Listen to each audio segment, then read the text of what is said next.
So as we all know, there's never a day off for me. There's never a day off that I'm not thinking about work or working in my head.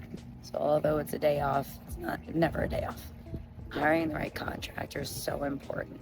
Checking licenses, checking insurances, making sure contractors are licensed for the specific trade that they say they're going to do is everything.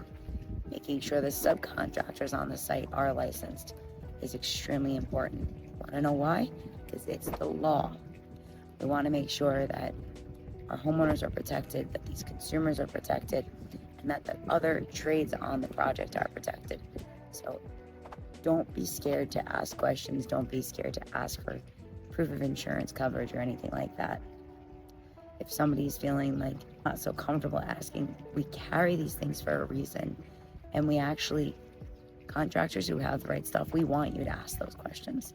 So this is just a note, never be nervous to ask the right questions and never feel like you're asking an intrusive question. Questions you need to ask as a homeowner.